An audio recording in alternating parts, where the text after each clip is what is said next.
ತಗರೆರಡ ಕತಿ ಗಳಿಸಿ ಬಲುಗಾಳಗವ ನೋಡುವರಂತೆ ನಿಮ್ಮನ್ನು ತೆಗೆದು ಕಳಿ ಮಾಡಿ ಬಿಡುವರು ಕುಲ್ಲರಾದವರು.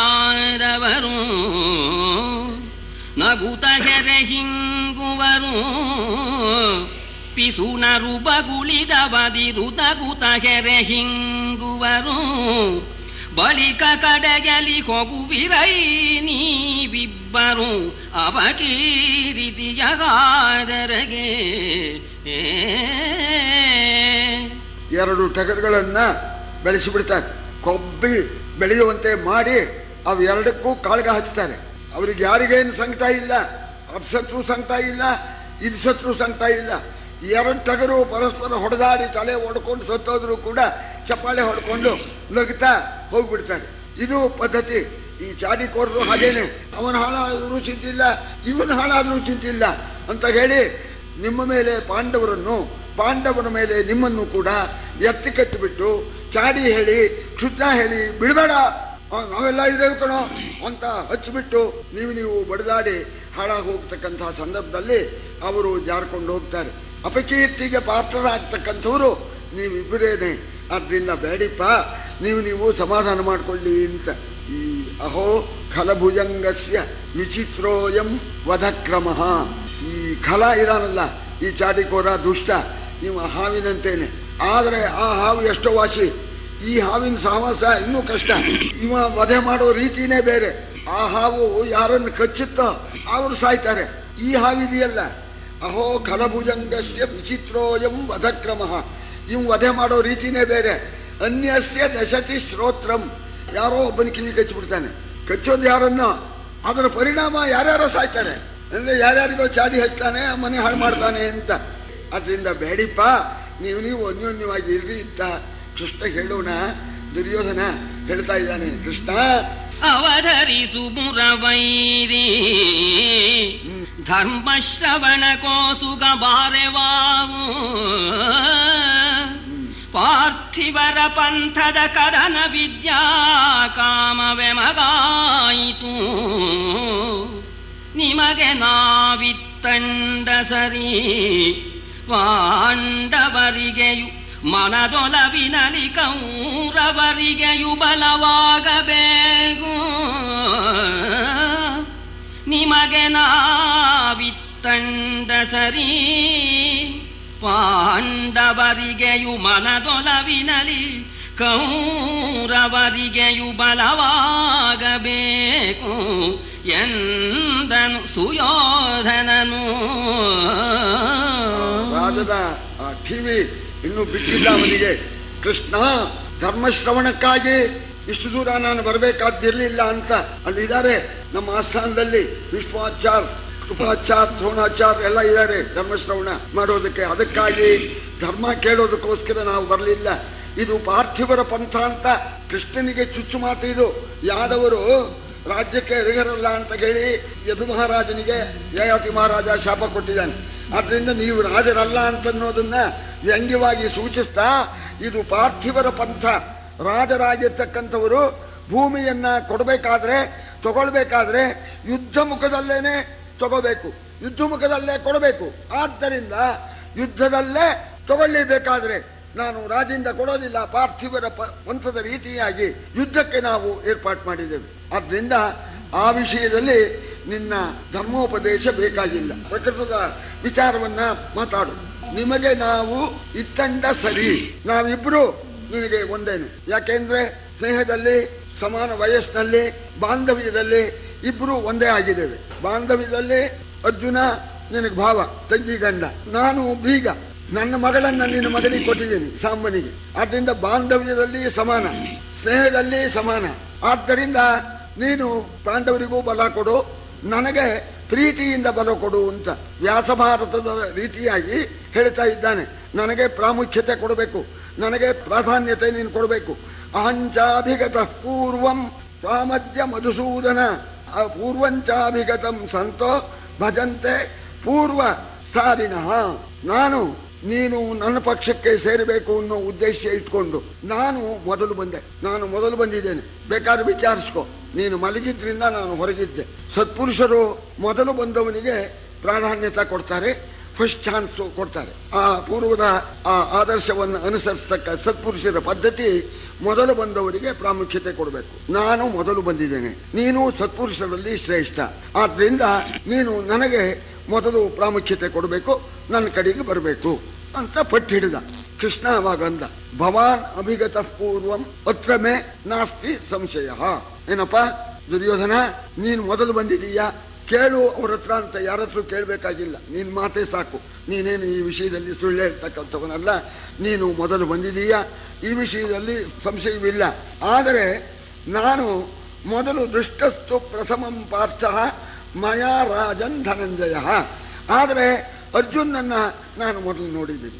ಇದಕ್ಕೆ ನೀನು ಸಾಕ್ಷಿ ಏನು ಬೇಕಾಗಿಲ್ಲಲ್ಲ, ನಾನು ಅರ್ಜುನ್ ಮೊದಲು ನೋಡಿದ್ದೀನಿ. ನೀನು ಮೊದಲು ಬಂದವನು, ಅರ್ಜುನನ್ನ ನಾನು ಮೊದಲು ನೋಡಿದ್ದೇನೆ, ಆದ್ರಿಂದ ಇಬ್ಬರಿಗೂ ಪ್ರಾಧಾನ್ಯತೆ ಬಂತು. ಆದರೂ ಪ್ರವಾರಡಂತು ಬಾಲಾನ ಪೂರ್ವಂ ಕಾರ್ಯಮಿತಿ ಶ್ರುತಿ. ಈ ಇಷ್ಟಾರ್ಥವನ್ನು ಸಲ್ಲಿಸತಕ್ಕಂಥದ್ದು ಮೊದಲು ಹುಡುಗರಿಗೆ ಇಷ್ಟಾರ್ಥವನ್ನು ಸಲ್ಲಿಸಿಬಿಟ್ಟು ಆಮೇಲೆ ದೊಡ್ಡವರಿಗೆ ಸಲ್ಲಿಸಬೇಕು ಅಂತನ್ನೋದು ಶಾಸ್ತ್ರಸಮ್ಮತವಾದ ವಿಚಾರ. ಇತಿ ಶ್ರುತಿ, ಇದು ಶಾಸ್ತ್ರಸಮ್ಮತ. ತಾಂಬೂಲಕ್ಕೆ ದೊಡ್ಡವರು ಹಿರಿಯರು ಮುಂಚೆ ಅಧಿಕಾರಿಗಳು, ಅವರಿಗೆ ಪ್ರಾಮುಖ್ಯತೆ ಕೊಡಬೇಕು. ತಾಂಬೂಲವನ್ನ ಹಿರಿಯರಿಗೆ ಮೊದಲು ಕೊಡಬೇಕು. ಈ ಇಷ್ಟಾರ್ಥ ಸಲ್ಲಿಸೋದು ಕಿರಿಯರಿಗೆ ಮೊದಲು. ನೀನು ದೊಡ್ಡವನು, ಅರ್ಜುನ ನಿನಗಿಂತ ಚಿಕ್ಕವನು, ಆದ್ರಿಂದ ಮೊದಲನೇ ಚಾನ್ಸು ಅರ್ಜುನಿಗೆ ಕೊಡ್ತೇನೆ. ನೋಡಿ, ದುರ್ಯೋಧನ ಏನು ಹೇಳೋ ಹಾಗ ಇಲ್ಲ. ಯಾಕೆಂದ್ರೆ ಪ್ರವಾರಣಂತೂ ಬಾಲಾನ ಪೂರ್ವಂ ಕಾರ್ಯಮಿತಿ ಶ್ರುತಿ. ಈ ಪದ್ಧತಿನೂ ಹಾಗೆ ಇದೆ. ಇದು ಶಾಸ್ತ್ರಸಮ್ಮತವೂ ಹೌದು, ಲೋಕದ ಆಚಾರವೂ ಹಾಗೆ ಇದೆ. ತಿಂಡಿ ತೀರ್ಥ ಊಟ ಉಪಚಾರ ಹುಡುಗರಿಗೆ ಮೊದಲು. ಕೆಲ್ಸಕ್ಕೆ ಹೋಗಿರ್ತಾನೆ, ಬರ್ತಾನೆ, ಎಲೆ ಹಾಕ್ತಾರೆ ಮನೆ ಗೃಹಿಣಿ, ಹುಡುಗರು ಊಟ ಮಾಡ್ಕೊಂಡು ಸ್ಕೂಲಿಗೆ ಹೋದ್ರ ಅಂತ ಕೇಳಿ, ಎಲ್ಲ ಊಟ ಮಾಡ್ಕೊಂಡು ಹೋದ್ರು, ಆಮೇಲೆ ಊಟ ಮಾಡ್ತಾನೆ. ಇದು ಪದ್ಧತಿ. ಗಂಡ ಹೆಂಡತಿ ಮುಂಚೆ ಊಟ ಮಾಡಿ ಆಮೇಲೆ ಹುಡುಗರಿಗೆ ಹಾಕ್ತಾರೇನು. ಆದ್ರಿಂದ ಈ ಇಷ್ಟಾರ್ಥ ಪ್ರಧಾನ ಅಂತ ಅನ್ನೋದು ಹುಡುಗರಿಗೆ ಮೊದಲು. ಆದ್ರಿಂದ ಅರ್ಜುನ ನಿನಗಿಂತ ಚಿಕ್ಕವನಾದ್ರಿಂದ ಅವನಿಗೆ ಪ್ರಾಧಾನ್ಯತೆ ಕೊಟ್ಟು ನಾನು ಅರ್ಜುನನ್ನು ಕೇಳಿ ಅರ್ಜುನ ಇಷ್ಟಾರ್ಥ ಸಲ್ಲಿಸ್ಬಿಟ್ಟು ಆಮೇಲೆ ನಿನ್ನ ಇಷ್ಟಾರ್ಥವನ್ನು ಸಲ್ಲಿಸ್ತೇನೆ, ಇಬ್ಬರು ಇಷ್ಟಾರ್ಥವನ್ನು ಸಲ್ಲಿಸ್ತೇನೆ ಅಂತ ಹೇಳಿ ಆಗ ಅರ್ಜುನ ಎನಲು ತಂಬುಲಸೂಸೆನಗುತ ಅರ್ಜುನನ ನೋಡಿದ ದಸುರರಿಪು ನಿನ್ನನುವ ಹೇಳೈ ಪಾರ್ಥ ಎನೆ ತಲೆವಾಗಿ ಕೈ ಮುಗಿದು ಎನಗೆ ಈ ರೀತಿಯಾಗಿ ಹೇಳಿಬಿಟ್ಟು ಅರ್ಜುನ್ ಕಡೆ ನೋಡಿದ.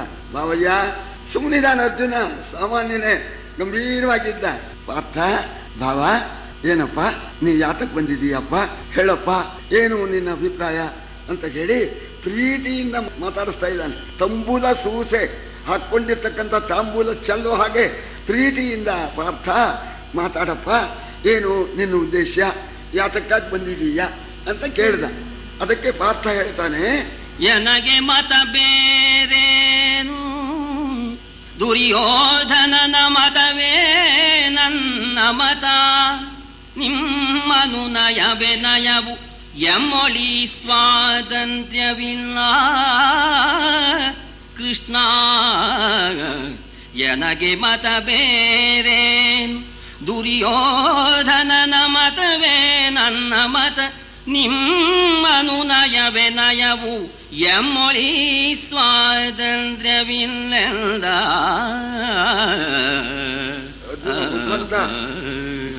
ದುರ್ಯೋಧನನ ಮತವೇ ನನ್ನ ಮತವು. ನಮ್ಮ ಅಣ್ಣ ದುರ್ಯೋಧನ ಹೇಳಿದನಲ್ಲ, ಅವನ ಅಭಿಪ್ರಾಯವೇ ನನ್ನ ಅಭಿಪ್ರಾಯ. ಇಷ್ಟರ ಮೇಲೆ ನಿನ್ನ ಈ ಮಾತು, ನಿನ್ನ ಸಲಹೆ ಏನಿದೆಯೋ ಅದೇ, ನಮ್ಮಲ್ಲಿ ಸ್ವಾತಂತ್ರ್ಯ ಇಲ್ಲ ಅಂದ. ಇದು ಸಾಮಾನ್ಯವಾದ ಮಾತಲ್ಲ, ಸ್ವಲ್ಪ ಗಮನಿಸ್ಬೇಕು. ಮಹಾಬುದ್ಧಿವಂತ ಅರ್ಜುನ, ನಮಗೆ ಮತ ಬೇರೇನು, ದುರ್ಯೋಧನನ ಮತವೇ ಮತ. ಇದು ಸಾಮಾನ್ಯವಾದ ಮಾತಲ್ಲ. ಸಾವುಕಾರ ಸಾಲ ಕೊಟ್ಟಿದ್ರು, ತಿಂದ್ಬಿಟ್ಟ, ಕೇಳಿದ್ರು ಹೋಗ್ರಿ ಕೋರ್ಟಿಗೆ ಎಂದ. ಅದನ್ನು ಹೇಳ್ತಾರಲ್ಲ, ಕೊಟ್ಟವನು ಕೋಡಗ, ತಗೊಂಡವನು ಈರ್ಭದ್ರ ಅಂತ, ಈರ್ಭದ್ರನಾಗ್ಬಿಟ್ಟ. ಆಗ ಸಾವುಕಾರ ಏನು ಹೇಳ್ತಾನೆ, ಅಯ್ಯೋ ಹಾಗೆ ಮಾಡಬೇಡ ಕಣೋ, ಕೊಡೋ ಅಂತ ಕೇಳ್ತಾನೇನು. ಸಾವುಕಾರ ಹಂಗೆ ಕೇಳ್ತಾನೆ, ಲೋ ನಿನ್ನ ಪ್ರಯೋಜನಕ್ಕೆ ದುಡ್ಡು ತಗೊಂಡೋಗಿ ಕೋರ್ಟಿಗೆ ಹೋಗುವಂತೀಯ, ಬಿಡೋದಿಲ್ಲ ಕಣೋ. ಕೋರ್ಟಿಗೆ ಹೋಗಿ ದಾವಾ ಮಾಡಿ ನಿನ್ನ ಮನೆ ನಿನ್ನ ಆಸ್ತಿ ಮುಟ್ಕೊಂಡು ಹಾಕಿಸ್ತಾ ಇದ್ರೆ ನೋಡು ಅಂತ ಶಡ್ ಹೊಡೆದು ಮಾತಾಡೋದಿಲ್ವ? ಹಾಗೆ ದುರ್ಯೋಧನನ ಮತವೇ ನನ್ನ ಮತ. 13 ವರ್ಷದಿಂದ ತಿಂದ್ಕೊಂಡು ಇದ್ದದ್ದು, ನಾವು ಸತ್ಯದಂತೆ ನಡ್ಕೊಂಡು ಬಂದರೂ ಕೂಡ ನಮ್ಮ ರಾಜ್ಯ ಕೊಡದೇನೆ, ಯುದ್ಧದಲ್ಲಿ ಕೊಡ್ತೇನೆ ಅಂತ ಹೇಳ್ತಾ ಇದ್ದಾನೆ. ಬಿಡೋದಿಲ್ಲ, ಬಿಡ್ತಕ್ಕವರಲ್ಲ. ದುರ್ಯೋಧನನ ಅಭಿಪ್ರಾಯವೇ ನನ್ನ ಅಭಿಪ್ರಾಯ. ಬಡಿದು ಬಿಟ್ಟು ಕೌರವರನ್ನ ಧ್ವಂಸ ಮಾಡಿ ತಗೊಳ್ಳೋ ಛಾತಿ ಉಂಟು ಅಂತ ಇದಕ್ಕೆ ಈ ಅಭಿಪ್ರಾಯ ಇಟ್ಕೊಂಡು ದುರ್ಯೋಧನನ ಮತವೇ ಎಂಬ ಮತ ಅಂದ. ಆಮೇಲೆ ಬುದ್ಧಂತ ಅರ್ಜುನ, ನಿಮ್ಮನ್ನು ನೈವು ಕೃಷ್ಣ, ನೀನು ಹಾಗೆ ಹೇಳ್ತೀಯೋ ಪ್ರೀತಿಯಿಂದ ಹಾಗೆ ನಡ್ಕೊಳ್ತೇನೆ, ನಮಗೆ ಸ್ವಾತಂತ್ರ್ಯ ಇಲ್ಲ ಅಂತ ತನ್ನ ಅಭಿಪ್ರಾಯ ಕೊಟ್ಟ. ಆಗ ಕೃಷ್ಣ ಮೊದಲನೇ ಚಾನ್ಸು ಅರ್ಜುನಿಗೆ, ಪಾರ್ಥ ನೋಡಪ್ಪ, ಇಬ್ಬರಿಗೂ ನಾನು ಸಹಾಯ ಮಾಡಬೇಕು, ಯಾಕೆ ಇಬ್ಬರು ಬಂದಿರೋದ್ರಿಂದ ಮೊದಲನೇ ಚಾನ್ಸ್ ನಿನಗೆ, ನಾನು ಈ ರೀತಿ ವ್ಯವಸ್ಥೆ ಮಾಡ್ತೇನೆ. ಆದಡಾವಿಗೆ ಒಂದು ಕಡೆಯಲಿ ಕಾದುವವರಾವಲ್ಲ, ಆವಿಗೆ ಒಂದು ಕಡೆಯಲಿ ಕಾದುವವರಾವಲ್ಲ, ಬಲನೊಳು ಯಾದವರು ಕೃತವರ್ಮ ನಾರಾಯಣ ಮಹಾಸೇನೆ, ಕಾದುವವರಿವರೊಂದು ದೆಸೆ ಎರಡಾದುದು, ಇವರೊಳು ಮೆಚ್ಚಿದುದ ನೀನಾದರಿಸಿ ವರಿಸೋ ಎಂದು ಪಾರ್ಥಂಗೆ ಅಸುರರಿಪು ನುಡಿದ. ಈ ರೀತಿ ಭಾಗ ಮಾಡ್ತೇನೆ. ಒಂದು ಪಕ್ಷಕ್ಕೆ ನಾನು ಒಬ್ಬನೇನೆ, ಆದರೆ ಯುದ್ಧ ಮಾಡತಕ್ಕವನಲ್ಲ, ಚಕ್ರ ಹಿಡಿಯೋದಿಲ್ಲ, ನಾನು ಒಬ್ಬ ಒಂದು ಕಡೆಗೆ. ಇನ್ನೊಂದು ಕಡೆಯಲ್ಲಿ ನಮ್ಮ ಯಾದವರ ಕೋಟ್ಯಾನು ಕೋಟಿ ಮಹಾಬಲಿಷ್ಠವಾಗಿರ್ತಕ್ಕ ನಾರಾಯಣಿ ಮಹಾಸೈನ್ಯ, ಕಾಡಾಕಾಡಿ ಯುದ್ಧ ಮಾಡತಕ್ಕಂಥವರು, ಸಂಖ್ಯೆ 3 ಅಕ್ಷೋಹಿಣಿ ಸಂಖ್ಯೆ ಸೈನ್ಯ, ಇದು ಒಂದು ಕಡೆ ಅಂತ ಏರ್ಪಾಟ್ ಮಾಡಿದ್ದೇನೆ. ಪಾರ್ಥ, ನೀನು ಬುದ್ಧಿವಂತ, ಈ ಸಂದರ್ಭಕ್ಕೆ ನಿನಗೆ ಯಾವುದು ಬೇಕೋ ಅದನ್ನ ನೀನು ಆರಿಸ್ಕೋಬಹುದು. ಯಾಕೆ ನೀ ಹುಡುಗ, ಮೊದಲು ನೀನು ಆರಿಸ್ಕೋಬೇಕು. ನೀನು ಬಿಟ್ಟಿದ್ದ ಇನ್ನೊಬ್ಬರಿಗೆ ನಾನು ಕೊಡ್ಬೇಕು. ಯಾವಾಗಲೂ ಈ ದಾಯಭಾಗದಲ್ಲೂ ಹಾಗೆ, ತಮ್ಮ ತಗೊಂಡು ಬಿಟ್ಟಿದ್ದನ್ನು ಅಣ್ಣ ತಗೋಬೇಕು ಅಂತ ಈ ದಾಯಭಾಗದಲ್ಲೂ ಯಾಕೆ ಕಿರೀನಿಗೆ ಪ್ರಾಧಾನ್ಯ ಕೊಡ್ತಾರೆ. ಅದರಿಂದ ನಿನಗೆ ಯಾವುದು ಮೆಚ್ಚುಗೆ ಆಗುತ್ತೋ ಅದನ್ನ ಆರಿಸ್ಕೊಳ್ತಾ ಮೊದಲನೇ ಚಾನ್ಸ್ ನಿನಗೆ ಅಂತ ಕೊಟ್ಟ. ಅರ್ಜುನ ಆರಿಸ್ಕೊಳ್ತಾ ಇದ್ದಾನೆ. ಮುರಮಥನ ಚಿತ್ತೈಸೋ, ಮುರಮಥನ ಚಿತ್ತೈಸೋ, ಕೌರವರ ರಸನತಿ ಸಿರಿವಂತನು, ಇದ ಸಂತರಿಸಲಾವನು ಬಹಳ ಯಾದವ ಸೈನ್ಯ ಸಾಗರವಾ. ಕೌರವರ ರಸನು ಅತಿ ಸಿರಿವಂತನು, ಇದ ಸಂತರಿಸಲಾಪನು ಬಹಳ ಯಾದವ ಸೈನ್ಯ ಸಾಗರವಾ. ಧರೆಯ ಸಂಪದವಿಲ್ಲದ ಅಡವಿಯ ತಿರುಕರಾವು, ಧರೆಯ ಸಂಪದವಿಲ್ಲದ ಅಡವಿಯ ತಿರುಕರಾವು, ಇನಿವರನು ಸಲೆ ಸಂತರಿಸಲಾಪೆವೆ ಕೃಷ್ಣ, ನೀನೇ ಸಾಕು ನಮಗೆ ಕೃಷ್ಣ, ನೀನೇ ಸಾಕು ನಮಗೆಲ್ಲ. ಪರಮಾತ್ಮ ದುರ್ಯೋಧನ ಅತಿ ಸಿರಿವಂತ, ಯಾಕೆಂದ್ರೆ ಕಂಠೋರ್ಧನೆಲ್ಲ ನುಗ್ಗಿದಾನಲ್ಲ, ಅದರಿಂದ ಅತಿ ಸಿರಿವಂತ. ಈ ಯಾದವ ಸೈನ್ಯ ಸಾಗರವನ್ನ ಕಾಪಾಡತಕ್ಕಂಥ ಯೋಗ್ಯತೆ ಅವನಿಗಿದೆ. ಸೈನ್ಯ ಬಯಸಬಹುದು, ಸೈನ್ಯವನ್ನು ಸಾಕೋ ಯೋಗ್ಯತೆ ಬೇಕು. ಅದಿಲ್ಲದೆ ಇದ್ಮೇಲೆ ಆ ಸೈನ್ಯದಿಂದ ನಮಗೆ ಉಪಕಾರ ಅಲ್ಲ ಅಪಕಾರವೇ ಆಗೋ ಸಂದರ್ಭ. ಸಂಬಳ ಸರಿಯಾಗಿ ಕೊಡದೆ ಸೈನಿಕರು ಯುದ್ಧ ಮಾಡ್ತಾರೆ. ಏನು, ನಮಗೆ ಭೂಮಿ ಇಲ್ಲ, ಕಾಣಿ ಇಲ್ಲ, ಸಂಪತ್ತಿಲ್ಲ, ಆದ್ರಿಂದ ಆ ಸೈನ್ಯವನ್ನ ಸಾಕೋ ಯೋಗ್ಯತೆ ಇಲ್ಲ. ಸಾಕೋ ಯೋಗ್ಯತೆ ಇಲ್ಲದೆ ಇದ್ಮೇಲೆ ನಾವು ಆ ಸೈನ್ಯ ತಗೊಳ್ಳೇಬಾರ್ದು ಅಂತ. ಸಂಸಾರ ಮಾಡಿ ಹೆಂಡತಿ ಸಾಕೋ ಯೋಗ್ಯತೆ ಇದ್ದೋನು ಮದುವೆ ಮಾಡ್ಕೋಬೇಕು, ಅದಿಲ್ಲದೆ ಇದ್ದವನು ಬೇಡ ಹಂಗೆ ಇರಬೇಕು. ಹಾಗೆ ಆ ಸೈನ್ಯವನ್ನ ಸಾಕತಕ್ಕ ಯೋಗ್ಯತೆ ಇಲ್ಲದೆ ಇದ್ದಿದ್ರಿಂದ ನೀನೇ ಸಾಕು, ನೀನೇ ಸಾಕು ನಮಗೆ, ನೀವೊಬ್ಬ ಸಾಕು ನಮಗೆ. ನೀವೊಬ್ಬನಾದ್ರೆ ಏನೋ ನಾವು 5 ಜನರ ಜೊತೆಯಲ್ಲಿ ನೀನು ಒಬ್ಬನೇ ಹೇಗೋ ಸುಧಾರಿಸ್ಕೋಬಹುದು. ಆದ್ರಿಂದ ನೀನೇ ಸಾಕು. ಇನ್ನೂ ಒಂದು ಕಾರಣ, ನಾವು ಬಡವರು, ಬಡವರಿಗೆ ದಿಟ ನೀವೇ ಬೆಂಬಲವು. ನಾವು ಬಡವರು, ಬಡವರಿಗೆ ದಿಟ ನೀವೇ ಬೆಂಬಲವೆಂಬ ಬಿರುದನು ದೇವ ಕೇಳಿದು ಬಲ್ಲೆವು ಎಂದನು ಪಾರ್ಥ ಕೈ ಮುಗಿದು. ಇದು ಅಲ್ಲದೇನೆ ನಾವು ಬಡವರು, ದೀನರು. ದೀನು ಬಡವರಿಗೆ ಬಂದು ದೀನನಾಥ ಎಂಬತಕ್ಕ ಬಿರುದನ್ನು ಪಡೆದಿದ್ದೀಯ ಅನ್ನೋದನ್ನ ನಾನು ಚೆನ್ನಾಗಿ ಕೇಳಿದ್ದೇನೆ. ಆದ್ರಿಂದ ಕೃಷ್ಣ ನೀನೇ ನಮಗೆ ಸಾಕಪ್ಪ, ನಮಗೆ ಸೈನ್ಯ ಬೇಡ ಅಂತ ಅಂದ್ಬಿಟ್ಟ. ಅನ್ನೋಣ ಖುಷಿ ಆಗ್ಬಿಡ್ತು ದುರ್ಯೋಧನಿಗೆ. ಅಯ್ಯೋ ಪೆಚ್ಚೆ, ಯುದ್ಧದ ಸಂದರ್ಭದಲ್ಲಿ 3 ಅಕ್ಷೌಹಿಣಿ ನಾರಾಯಣಿ ಮಹಾಸೈನ್ಯನ ತಗೋಂತ ಮೊದಲನೇ ಚಾನ್ಸ್ ಕೊಟ್ರೆ ಸೈನ್ಯ ಸಾಕೋಕ್ಕಾಗೋಲ್ಲಂತೆ, ಇವನಿಗೆ ಬ್ಯಾಡ ಅಂತ. ಅಯ್ಯೋ ದಡ್ಡ ಅಂತ ಹೇಳಿ ಅಂತೂನು ಕೃಷ್ಣ ಉಪಾಯ ಮಾಡಿ ಮೊದಲನೇ ಚಾನ್ಸ್ ಕೊಟ್ಟರು ಕೂಡ ಕಳ್ಕೊಂಡ. ಇದು ನನಗೆ ದೊರೆಯಿತು ಅಂತ ಹೇಳಿ ದುರ್ಯೋಧನ ಬೇಜಾರು ಮಾಡ್ಕೊಳ್ಳಿಲ್ಲ, ಸಂತೋಷಪಟ್ಟ. ಯಾಕೆ 3 ಅಕ್ಷೌಹಿಣಿ ಸೈನ್ಯ ತನಗೆ ಸೇರ್ತಲ್ಲ ಅಂತ ಬಹಳ ಸಂತೋಷದಿಂದ ನೀವು ಸುಖದಲ್ಲಿ ಪಾಂಡವರನು ಜೀವಿಸುವುದು ಯಮಗುಳಿದ ಯದು ಭೂಪಾವಳಿಯ ಕೃಪೆ ಮಾಡಬೇಕು.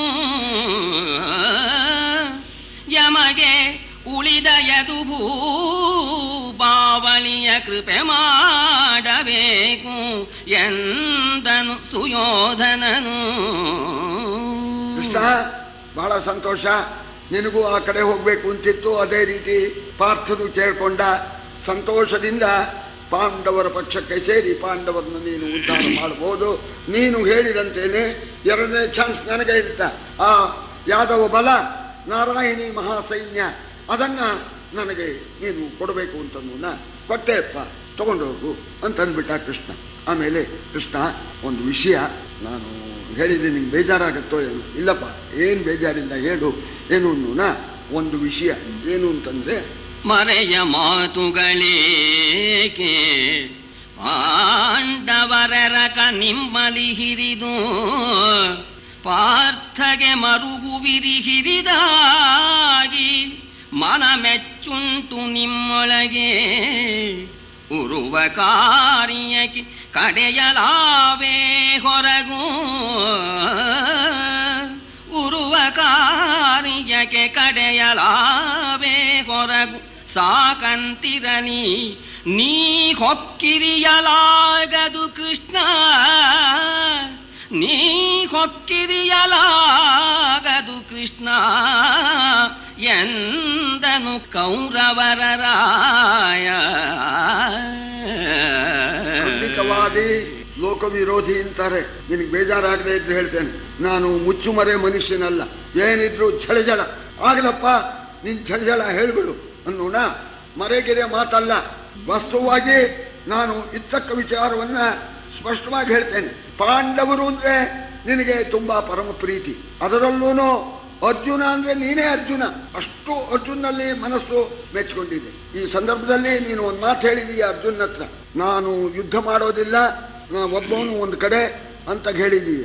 ಮುಂದೆ ಯುದ್ಧದಲ್ಲಿ ಅರ್ಜುನಿಗೆ ಏನಾದರೂ ತೊಂದರೆ ಬರ್ಬೋದು, ಆಗ ನೀನು ಚಕ್ರ ತಗೊಂಡು ಯುದ್ಧಕ್ಕೆ ಬಂದ್ಬಿಡ್ಬೋದು. ಅವಾಗ ಏನಪ್ಪಾ ಅಂತಂದ್ರೆ ನಿನ್ನ ಹತ್ರ ಹೇಳಿದ್ನೆ, ನಿನ್ನ ಹತ್ರ ನಾನು ಚಕ್ರ ಹಿಡಿಯೋದಿಲ್ಲ ಅಂತ ನಿನ್ನ ಹತ್ರ ಅಂದಿದ್ನೆ, ಏನೋ ನಮ್ಮ ಭಾವನ ಹತ್ರ ಹೇಳಿದ್ದೆ, ನಾನು ನಿನ್ನ ಹತ್ರ ಹೇಳಿದ್ನೆ ಅಂತ ನೀನು ತಪ್ಪಿಸ್ಕೋಬಹುದು. ಆದ್ರಿಂದ ಅದನ್ನೇ ನಾ ಮತ್ತೆ ಬೇಡ್ಕೊಳ್ತೇನೆ, ನೀ ಏನು ಹೇಳಿದೀಯೋ ಈ ಮುಂದೆ ನಡೆಯತಕ್ಕ ಯುದ್ಧದಲ್ಲಿ ಚಕ್ರ ಹಿಡಿಯೋದಿಲ್ಲ ಅಂತ ನೀನೇನು ಹೇಳಿದ್ಯೋ ಅದನ್ನ ನನಗೆ ನೀನು ಮತ್ತೆ ಅದನ್ನ ವಾಗ್ದಾನ ಮಾಡಬೇಕು. ಚಕ್ರ ಹಿಡಿಯೋದಿಲ್ಲ ಅನ್ನೋ ವಿಷಯನ ಅಂತ ಅದನ್ನೇ ಬೇಡ್ಕೊಳ್ತೇನೆ ನಾನು. ಹೊಕ್ಕು ಇರಿಯಲಾಗದು, ಮುಂದೆ ಯುದ್ಧ ಪ್ರಸಂಗದಲ್ಲಿ ಎಂಥ ಪ್ರಸಂಗ ಬಂದರೂ ನೀನು ಚಕ್ರ ತಗೊಂಡು ಯುದ್ಧ ಮಾಡಕೂಡ್ದು ಅಂತ ಅನ್ನೋ ಮಾತನ್ನ ನಂಗೆ ಭರವಸೆ ಕೊಡು ಅಂತ ಕೇಳಿದ.